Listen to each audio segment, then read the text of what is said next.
Hey, everybody. Nice to see everyone here. It's good to be back in Istanbul, one of my favorite cities in the world. And great to be presenting about blockchain and Avalanche here today. So to give you guys a little bit of a primer on what we're going to be talking about today, if you're familiar with Avalanche, you know that we're a network of networks, meaning that we have multiple blockchains underneath this one umbrella, which is called Avalanche. At the base layer is a unique consensus algorithm that allows for blockchains to be able to scale infinitely with multiple numbers of validators without sacrificing on any of the efficiency that comes with having a network with thousands and thousands of nodes within it. One of the also really cool, unique value adds of Avalanche is being able to launch your own custom blockchain underneath this umbrella. If anyone here has played around with launching their own blockchain or building their own blockchain, you know that it takes lots of development effort and lots of development hours to be able to build a blockchain from scratch and to actually get it launched into production. What we're going to be discussing here is how easy it is to actually launch a blockchain using our enterprise-grade blockchain solution and actually deploy some apps onto it very quickly. So, to give you guys a little bit of an intro into our solution, it's called AvaCloud. So traditionally, if you've ever built a blockchain from scratch, you know how long it takes. You know the development hours and the development effort that it takes to be able to do so. And when you are launching it, you know there's a lot of custom bespoke options that you need when launching a blockchain. We've made that process very easy for you through this new platform called AvaCloud, which is essentially our enterprise-grade solution to be able to launch blockchains in a managed way very quickly and very smoothly. So as you can see, we have all the full dashboards and data feeds that you would need to be able to run your own blockchain, and all the really cool things that come with custom blockchains, such as precompiles, explorers, RPC nodes, etc., straight from your dashboard. And we're also going to be showcasing how you can actually deploy some really cool applications in under 10 minutes using AvaCloud and ThirdWeb today. So let's go ahead and get started. So once you go ahead and create an account and log into AvaCloud, you're going to go ahead and see this interface here, which essentially showcases you all the different blockchains that are underneath your umbrella. We're going to go ahead and create a subnet. And for the purpose of today's presentation, we're going to be calling this the ThirdWeb test subnet, because we're going to be showcasing how easy it is to deploy applications on top of your blockchain once you've launched it through AvaCloud. And so when you're launching a blockchain, you're going to initially launch it with a name, right? So you're going to create the name into it. But also there's a lot of really interesting, unique aspects that come with when you blockchains, such as your token distribution, admin wallets, and different things like the chain ID as well. So the cool thing is AvaCloud obfuscates a lot of that for you, where you can just input it into these little really easy components right here on the dashboard, versus actually having to define these things with code and doing it through like a CLI or things of that nature. So for the sake of this presentation, we're going to go ahead and make our airdrop amount 1 million, and we're going to call our token TWT for ThirdWeb testnet. And we're also going to have this unique chain ID that's associated with the subnet. And we're also going to give it a admin wallet to be able to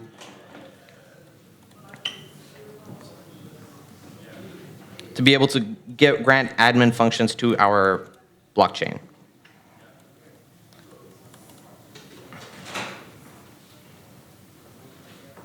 Alrighty, and then we're going to go ahead and switch over to Avalanche. Copy and paste.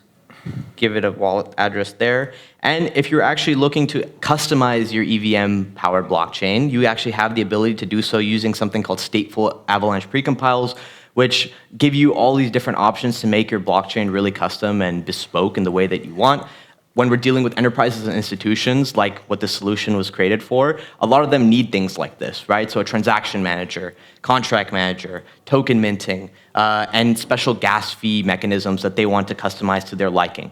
For example, if you're enterprise or an institution, financial institution, if anyone's familiar with US regulations here, they're actually very problematic when it comes to these things. So for a lot of big enterprises and institutions, they need to be able to allow who transacts on that blockchain, who is actually deploying contracts on that blockchain. They need to know who is actually allowed to be able to participate before actually creating the solution for people to transact upon.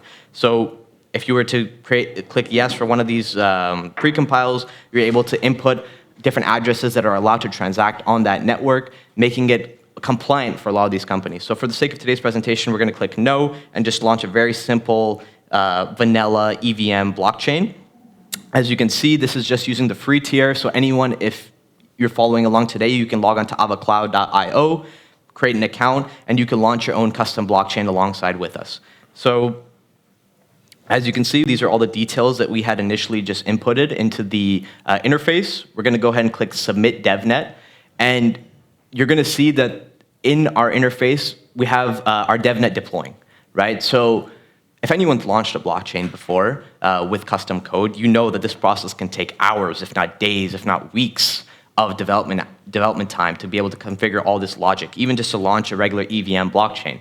But as you can see, from the minute that we click deploy to now, we have a new subnet that is actually live and ready to be utilized for applications to be deployed upon.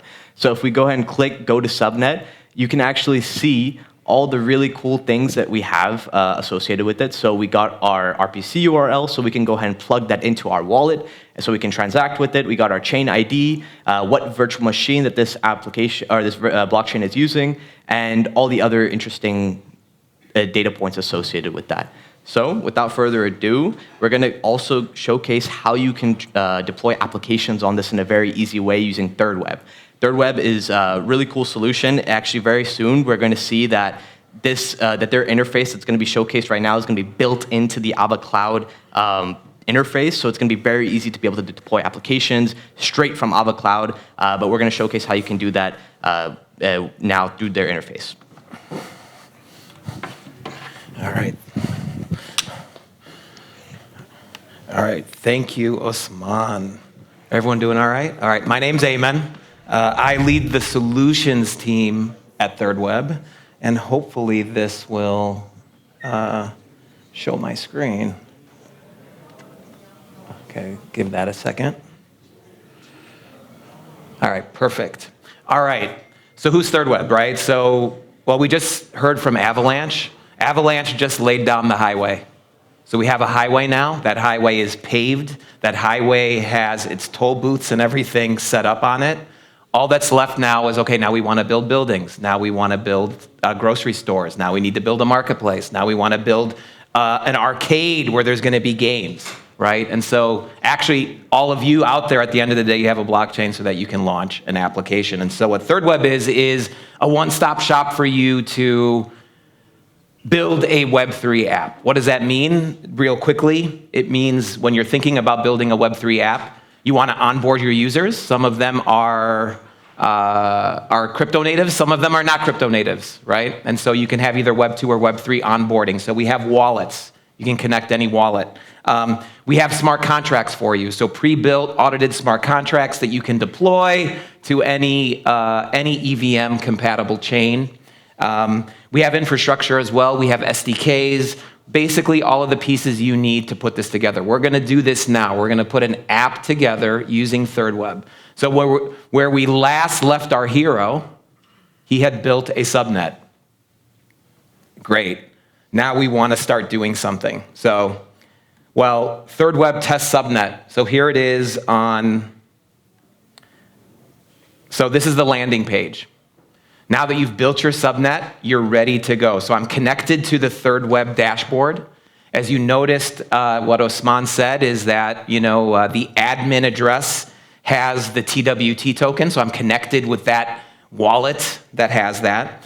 And now I'm on here, and I have access now to all of those capabilities that I was telling you about. So the first thing here is I have contracts. I'm just going to scroll here real quick for you. You have information about the chain, and really kind of the really cool thing is like, okay, I want to connect in an application. Well, what kind of application am I building? Am I building a web application in JavaScript or React? Using the ThirdWeb SDK, and let me make this just a little bit bigger so maybe you can see it, right? This is how easy it is to connect to your testnet. ThirdWeb test subnet, and basically you instantiate that SDK with the test subnet. Everything else about the RPCs, being able to connect to IPFS, I'm going to show you that in a second. All of that is kind of embedded in in the SDK. So I can do that in React. If I'm building a mobile app in React Native, I can do that. If you're building a game, we have a Unity SDK. It's multi-platform. It's native. You can build across all of Unity's platforms using ThirdWeb's SDK. So let's do this, right? Like, enough talking. Let's actually build. So what I'm going to do here is we have a CLI tool. And so what I'm going to do here is I just want to build a web app. What this is going to do for me using our CLI is it's going to give me the scaffolding. It's going to download all of the libraries, all of that sort of thing. So we're going to go ahead and I'm going to call this, my test dApp. Okay. What framework do I want to use? We'll use Vite for now. I can pick whatever it is. You'll notice there are all kinds of different frameworks. I'm a TypeScript guy. All right. I'm not gonna bore you with you seeing all of this getting downloaded and initialized. Let's go straight to my VS Code now. So here is my VS Code. So what you're going to have here is this, right? It's a very simple web application. Has nothing in it except for the fact that in my main, I've done something which is wrapped my application in a third web provider. So just by now, you'll notice here that I'm connecting to Ethereum, right? We don't want to do that. So why don't I just go ahead and change that? We're going to do that ThirdWeb test subnet, right? That's the test subnet that we want to connect to, right? Now, that's it. My application now, I can move it between chains as simple as what I just showed you there. Okay.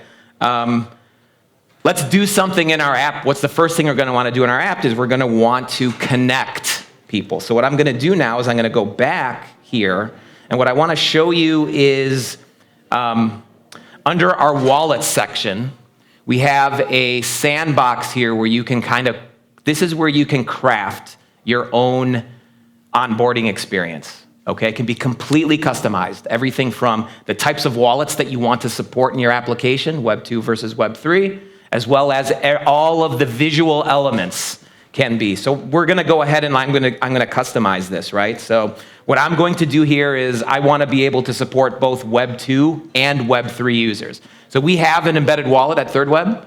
We have a very, very, just by signing up at ThirdWeb, you get like 10,000 free embedded wallets. What I mean by an embedded wallet is that you can use either email or social login. People can log into your application, and then from there, a wallet will be created on their behalf. Think of it as an app wallet. So I definitely want that. So I'm going to turn on embedded wallet down here. I'm also going to have MetaMask and Coinbase, Wallet Connect. I can pick from some of these third parties. Maybe I've done a deal with Coinbase, where, if I'll make them a preferred wallet provider. You can see there that I can, if I star them as recommended, you'll notice that has that, or puts it in the order there. Anyone here heard of account abstraction and smart wallets? To do that in ThirdWeb is as simple as basically turning that on. Right? So if what I want is an embedded wallet created with a smart account mapped to it, it's as simple as what I just said there, as just basically turning that on. And then there's other sort of features here. And you'll notice as I'm doing this here, this live coding component is basically like generating the code for me. And I'm just going to cut and paste this, and I'm going to put this into my app. So that's kind of like the wallets. Let's just do a little bit with the appearance here. So you know what? Instead of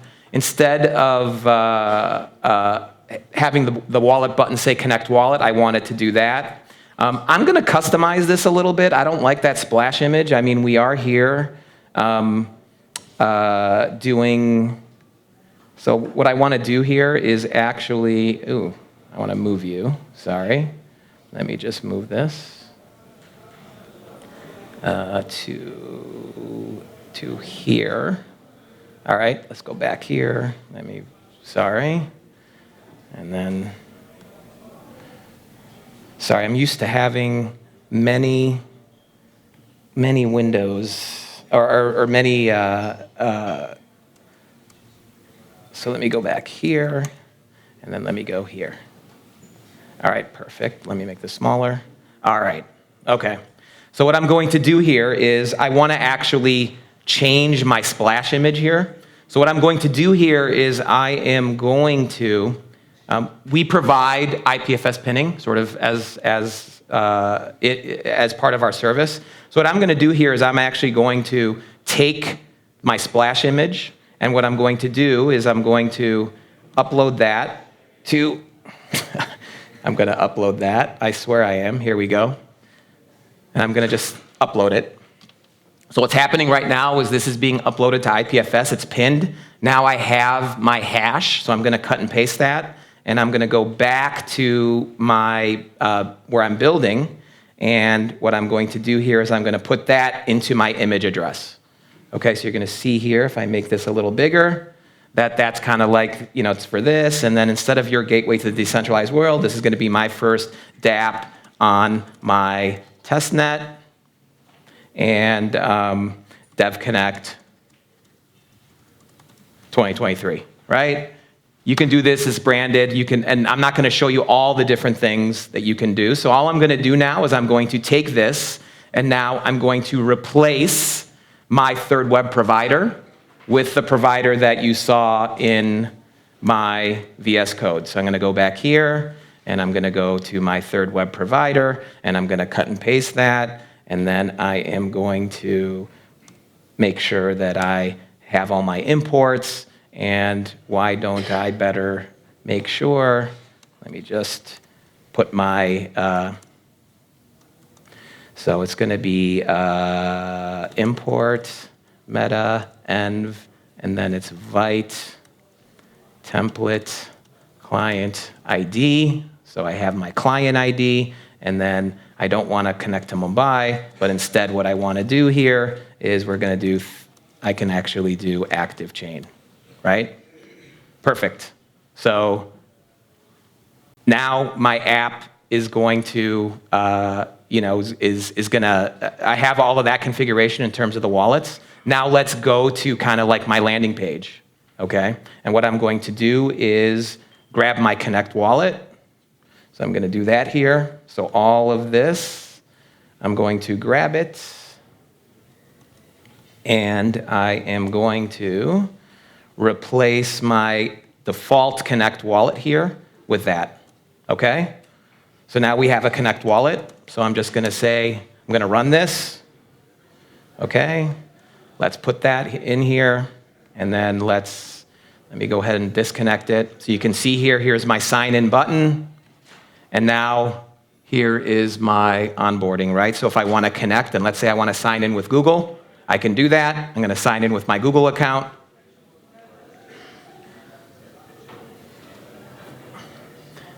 And so there you go. So now I have an app wallet. I'm connected, okay? Now that we've connected our wallet, the last thing that I'm going to want to do here is I want to claim an NFT. Well, I need to deploy an NFT contract. So let's go back to my landing page here for my test subnet.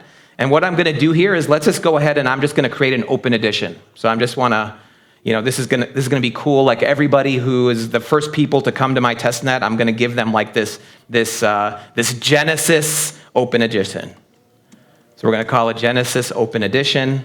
And you kind of see how this works, right? I can come in here and I can, using our dashboard, I can deploy and configure my smart contract, right? So I'm going to come here and I'm going to go to ThirdWeb testnet and I'm going to deploy it. So what's happening now as you watch is that we are deploying this 721 contract to the ThirdWeb test subnet. So it's going to prompt my wallet. I'm going to pay in my TWT token here. All of this, by the way, can be done programmatically, right? So you can choose to use the dashboard or you can choose to do this via our SDK. We also have a Web3 API that you can deploy. Think of it as like a managed service that runs as a REST API where you can do everything that I'm showing you what I'm doing here. So I'm going to deploy this smart contract here. You can see it's being added to the dashboard. And once this completes, I'll be logged in now to the dashboard, and I'll be able to see my contract. So here you go. This is my contract. Here's the address. Okay. There's an Explorer here. So, like if you think of your Etherscan or whatever, where you can, like, if I want to do reader writes, all of that is right here. I can see events in real time on my smart contract. There's analytics. I'm going to go ahead and let's get our NFT ready, right? Because we want to claim this thing and we want to add it to our app. So I'm going to say, here is the Genesis NFT. And again, I'm just going to grab oops, not that. I'm going to grab this guy. And then, I'm just going to set the metadata. So again, we're writing to the smart contract, so I am getting prompted for that. So once this is done, the last piece of this is I just need to set the conditions for claiming, right? Which is what we call claim conditions. I can come here. And this is where those of you who are familiar with NFT drops, this is where you can do things like, do I want to have an allowed list? Do I want to have a public? I can set them up as phases, each with their different start times. I'm just going to make this public. I'm going to make it free. And I'm going to save this. Once I've done this now, this is claimable on-chain. So we're basically done. We're ready. So at this stage, once my smart contract is ready, which it's ready now, I'm going to grab my address. And I'm going to go back to my app, okay? So we also have, in the same way that we had that connect wallet button that I showed you, we also have something called a Web3 button. So think of it as like if you just want to create a generic button on any website to invoke any method on any smart contract, that's what we call Web3 button, okay? So what I'm going to do is I'm going to use our hook. So we have a hook here. So what I want to do is after a wallet has been connected, what I want to do is I want to get the wallet address is what I want to do. So I'm going to do this. Okay. So I'm using that hook, our use address. And then what I'm doing down here is basically saying if the wallet is connected, then what I want to do is essentially present this Web3 button. 5 minutes? Okay. And so that's what I did here. So basically, and then the last piece of this is I'm just going to put my address, my contract address in there. And that's it. So now I'm going to basically, what this means is the Web3 button is going to call claim. I'm going to claim one NFT to this smart contract. And so if we go back then to our app, you can see here now there's a claim an NFT button, and now if I hit this button, you're going to be able to claim it, okay? So that, I don't know if that was 10 minutes, it might have been 12 minutes, I'm not sure, but hopefully you get the idea. And by the way, those of you who are interested, there's a lot that you can do on our dashboard. So I showed you contracts. The engine is kind of that piece that I was telling you about, where you can launch your own Web3 API, which I have here. I have one connected. It's a cloud-hosted version. Think of it as exactly like I can configure back-end wallets, and then I have all of these different endpoints. So if I wanted to call claim on that same 721, you can see here that there's this. It's like contract/chain/contract address. And then I pass in the parameters, and I'd be able to do this in a more restful sort of way. So I'm done there. Were there questions? Yeah, go ahead. What is the infrastructure behind social and email logging of wallets? Yeah, so that's our embedded wallet service. So ThirdWed, we run a managed embedded wallet service. If you're familiar with are you familiar with MPC? Then it's like an MPC style sharding of the private key, which is accessible by your end users, where they're able to export the private key if they want to via our SDK. So in this context, then there would be the developer who uses a traditional MetaMask wallet to deploy the contract, but the end user could just log in with email, right? Exactly, and then they have a wallet associated with that. And then we also do like gasless as well. So in this case, what I might want to do is made this a sponsored transaction, then the user can claim for free. We also have NFT checkout too, meaning that if you wanted people to do credit card checkout, you can map a credit card checkout to that same smart contract. And then people can check out with credit card, Apple Pay, Google Pay, that sort of thing. So as a developer, essentially pay upfront fees that the end users would not pay for, like gas. As a sponsor transaction, gasless, yes, then you would be paying on their behalf. Yep, there was a question there? So is this customizable to use my own contract, not? Yeah, it is. So if I go back, exactly. So if I go back to contracts here, you'll see that there's an import contract button here. You could do it this way, right? And what we'll do is we'll read the ABI and then load it into the dashboard. But also in the SDK, if you want to load it from ABI, you can do that as well. What's an MPC? I'm sorry? MPC is, it's sort of like, it gets into like the lower level technical details of like how you can have a self-custodied wallet. So it's a sharding of the private key in such a way that it is the three, you need 2 of the 3 shards to be able to reconstitute the private key. And so in the case of our MPC, you can think of it as like there's a shard on the device, and then there's a shard that is recoverable or is accessed through the authentication, email or Gmail. So if the user has access to that Gmail, they'll be able to grab that shard, and now you can so it's a multi-device wallet now. So what you can do now is like I can log in with that same Google email on a mobile app or on a desktop app, and I will get the same wallet.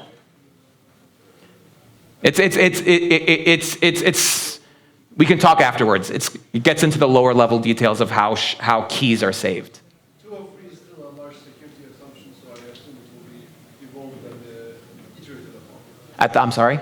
2 or 3 multi-shard key is still a large security assumption, so I assume it carries some risks. Yeah, I do. I think that there's always going to be the you have to balance between those things.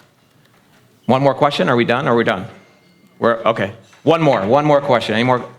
Oh, does that mean 0? 0 time? Okay, never mind. He was raising his hand. I thought he meant one more question. All right, well, thank you guys very much. And we're here, and then also my colleague is here as well if anyone has any questions.